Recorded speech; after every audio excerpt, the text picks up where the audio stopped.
Dating in Los Angeles can feel impossible, but what if it's triggering your anxiety in ways you don't even realize? In this video, I'm going to be breaking down how some of the 10 rules of anxiety are secretly sabotaging your love life here in Los Angeles. And having lived here for many years, I'll even share some of my tips that I share with my clients. If we've not met before, my name is Oliver and I'm a licensed marriage and family therapist, and I specialize in helping people with their relationships and also people with anxiety. So dating and anxiety is a theme that I deal with a lot here in my practice in West Hollywood. So what makes dating in Los Angeles hard? There's some legitimate things I've found to be very true, like geography. My office is here in West Hollywood, which is its own city within LA County, but go that way a little bit and you're in another city, Santa Monica. But on the way, there's Beverly Hills and Culver City. The point is, we don't live in a normal city. We're actually living in a collection of towns that are all mushed up together. So it's geographically harder to meet people because we're also spread out. So yeah, there's some practical issues that make dating in Los Angeles hard, but I'm going to share with you the rules of anxiety that make it even harder to date. So you're going to want to stick around to find out if you're following these rules, because once you know what the rules are, you can start breaking them. One of the first things that I teach my clients about anxiety is that it has duped you into following a set of rules, and you've probably been following these rules since, I don't know, middle school without even knowing it. These rules are all about keeping you small, safe, and separate, which is a noble theory, but being kept small, safe, and separate doesn't really work if you want to be in a relationship. LA attracts a lot of aspiring actors, models, and influencers. And I think it's created a dating environment where appearance and social status are factors. So the law of inadequacy is the rule of anxiety that convinces you that you are not capable, not good enough, and you don't have the internal resources to handle what's going on. And in LA's dating scene, this rule whispers that you are fundamentally outclassed. You can't possibly compete with actors, models, and entertainment professionals who have it all together if you're following this rule without knowing it. Anxiety makes you forget your own worth, your own accomplishments. And in this instance, you have been in relationships, you have dated other people, but it will convince you that you don't have a clue what's going on and you're not worthy of it. So by believing this rule, you start feeling less confident. And again, that's in line with anxiety keeping you small, safe, and separate, because it will hold you back from going on dates. It will make you second guess your confidence and self-worth and what you have to offer. The entertainment industry as a whole adds another crucial element here. I mean, I think it can be a bit otherizing, like you're either in the business or you're not. And if you are and I'm not, then there's a difference between us. But if you're in the entertainment business and I am too, then boundaries can sometimes get blurry. Networking opportunities get confused with genuine personality connections. This creates a lot of confusion and mistrust, as people can't really tell if they're on an actual date or a business meeting disguised as one. The comparison contract is the rule of anxiety that seduces you into constantly comparing yourself to others and convincing you that everyone else is doing much better than you.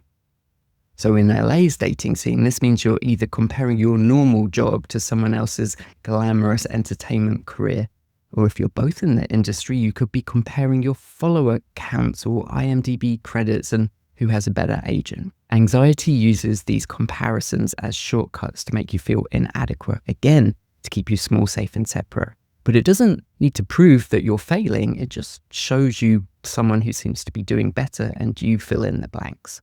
The city as a whole and the entertainment industry does attract some people who are focused on career advancement and personal goals. No shade there. But those goals can sometimes take a priority over wanting to be in a relationship. So it's quite common to find yourself on a date with someone who says they are interested in dating, but actually it's not the top of their priorities.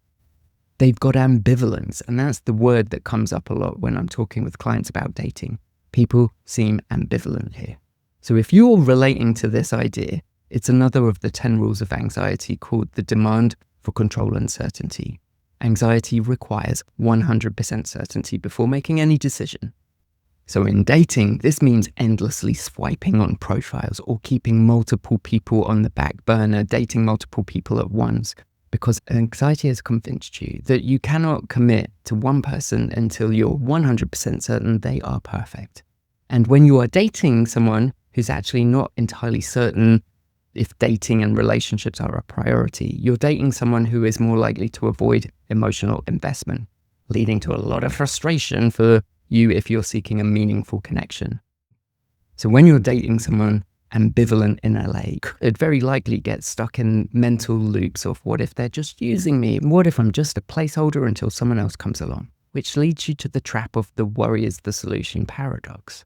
This is the rule where anxiety has tricked you into thinking that if you worry enough, you'll figure out their true intentions, whereas really you need to be having a conversation with them. So instead of actually addressing the ambivalence, like having a direct conversation about what you both want, you end up stewing in scenarios at 3 o'clock in the morning, losing a whole bunch of sleep.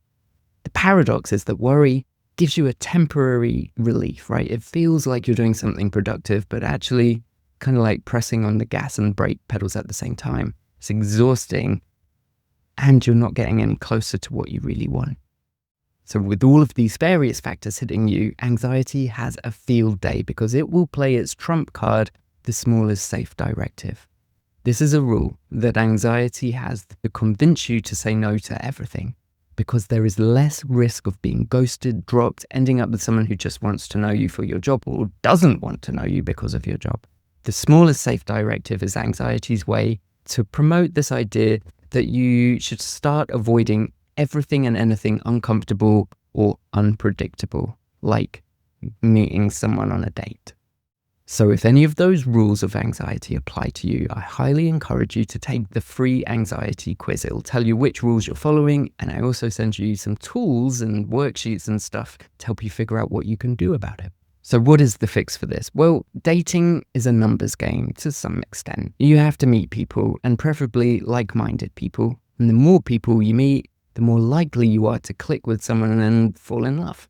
So this starts with you finding your community, and that is not easy in Los Angeles, but it's also not impossible.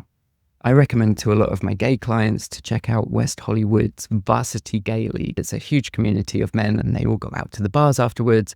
So if you join that and you happen to meet someone and there's a romantic spark, that's a huge win. You're doing something fun with like-minded people, making new friends, and perhaps one of them turns into a romance. That's the perfect scenario.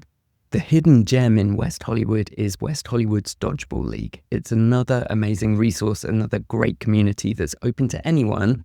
It does lean more LGBTQ, but don't let that hold you back. My third tip is running clubs. If you're into fitness, I'm hearing more and more people find romance at outdoor running clubs that meet regularly. And the same thing is true with class-oriented fitness groups, not necessarily the gym, more like Barry's Bootcamp or CrossFit gyms. If you go to the gym anyway, you may as well go to one where there's a community and you meet more people. If you're not athletically inclined, but you are a bit of an extrovert, what about improv classes at UCB or Groundlings, or even an extension class at UCLA? You want to be meeting people with a common interest, preferably something that you find fun or engaging, and you happen to be meeting people over and over again, developing relationships on the chance one of them might turn into something more special. And of course, there's religious communities too. Agape in Century City, even meditation classes and meditation meetups in Santa Monica, lots of different things. So find your people. Worst case here, you meet people and have fun. Best case scenario, you meet people, have fun, and one of those people turns out to be someone special. And don't forget, take the quiz to find out more about relationships, relationship anxiety, and how the rules of anxiety are impacting you. Links in the bio.